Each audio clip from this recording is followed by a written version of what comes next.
नमस्कार दोस्तों, मैं केसी साहू सर आप सबका स्वागत करता हूं आपका ही अपना चैनल केसी सर के क्लासेस में। दोस्तों, प्रश्न को देख के आपको समझ तो आ गया होगा कि आज हम घातांक एवं करनी के अंतर्गत एक बहुत ही महत्वपूर्ण प्रश्न पर चर्चा करेंगे जो बहुत ही सरल होता है। बच्चे इनको बहुत कठिन समझते हैं कि इसका आंसर हम कैसे दें। तो आइए दोस्तों, मैं इसका एक बहुत ही सरल तरीका बताऊंगा जिसके माध्यम से आप इसका उत्तर 1 सेकंड में दे पाओगे। जी हाँ दोस्तों, इसके लिए आपको क्या करना है, इस प्रकार के प्रश्नों में क्या पूछा जाता है दोस्तों, ध्यान से देखिएगा। इसमें क्या होता है, एक करनी होता है, करनी के अंदर में कोई संख्या होता है, फिर प्लस होता है, फिर वही करनी होता है, फिर प्लस, फिर करनी, फिर प्लस। इस प्रकार यह जो संख्या है डॉट डॉट डॉट करके अनंत तक जाता है। ठीक है, और इसमें संख्या इज इक्वल टू वही रहेगा जो यहां पे करनी में रहता है। ध्यान दीजिए, ये दो प्रकार के प्रश्न हो सकते हैं, या तो यहां पे चिन्ह प्लस का हो या फिर यहां पर क्या हो, माइनस का हो। तो दोनों ही स्थितियों में इसके हल 1 सेकंड के अंतर्गत बताया जा सकता है।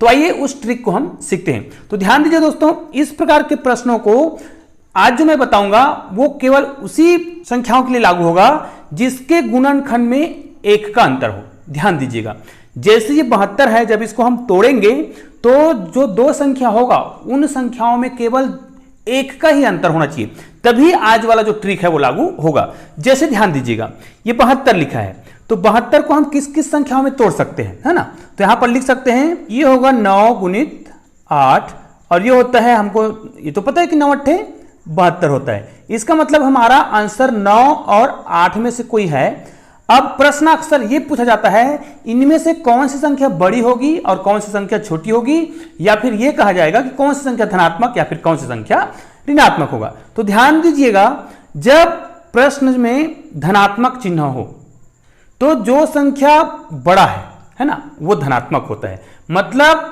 +9, और जो संख्या छोटा हो वो क्या होता है, ऋणात्मक होता है। तो दोस्तों, इस प्रकार आप इस आंसर को बहुत ही सरल तरीके से कुछ ही सेकंड में बता सकते हैं। ठीक है, आइए इसको देखते हैं। अब देखिए, यहां पर ऋण चिन्ह है। ध्यान दीजिए, इस प्रकार के प्रश्न जो है डॉट डॉट करके अनंत तक जाता है। तो इसमें देखिए, इनके हमें गुणनखंड निकालने हैं, तो इनका क्या होगा, 11 गुणित 10 होगा, क्योंकि 11 गुणित 10 करते हैं तो कितना आता है, 110 आता है।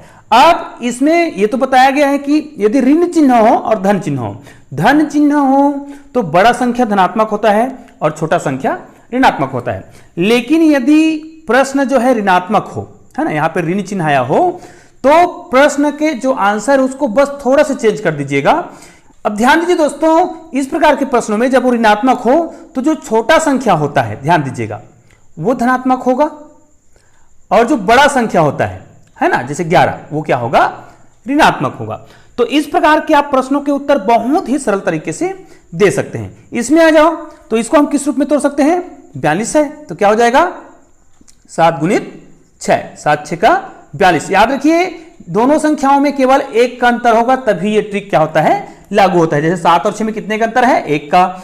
10 और 11 में कितने का अंतर था, 1। 8 और 9 में कितने का अंतर है, 1 का। तो इस प्रकार इसका आंसर आ जाएगा। अब देखिए, ये धनात्मक है तो इसका आंसर कितना आएगा, ये आ जाएगा, बड़ा संख्या कितना था, 7, धनात्मक होगा, और छोटा संख्या कौन था, 6, तो 6 जो है ऋणात्मक होगा। इसी प्रकार इसको भी हम बहुत ही सरल तरीके से बना सकते हैं। यहां पर कितना जाएगा, ये 30 होगा।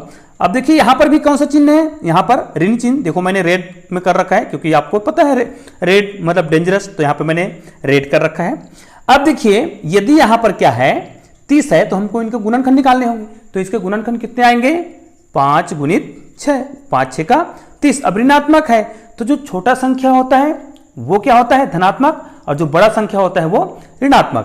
तो इसमें क्या हो जाएगा, इसमें छोटा संख्या को क्या करेंगे, धनात्मक करेंगे, मतलब ये हो जाएगा 5, और जो बड़ा संख्या है 6 है वो क्या हो जाएगा, ऋणात्मक।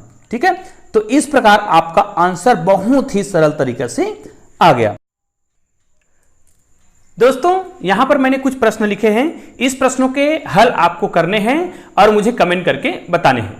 मुझे उम्मीद है आप लोग इस प्रश्न को बहुत ही सरल तरीके से बना लोगे। तो दोस्तों, आज का वीडियो आपको कैसा लगा मुझे कमेंट करके अवश्य बताइएगा, और इस वीडियो को अधिक से अधिक बच्चों तक शेयर कीजिएगा। तब तक के लिए जय हिंद, वंदे मातरम।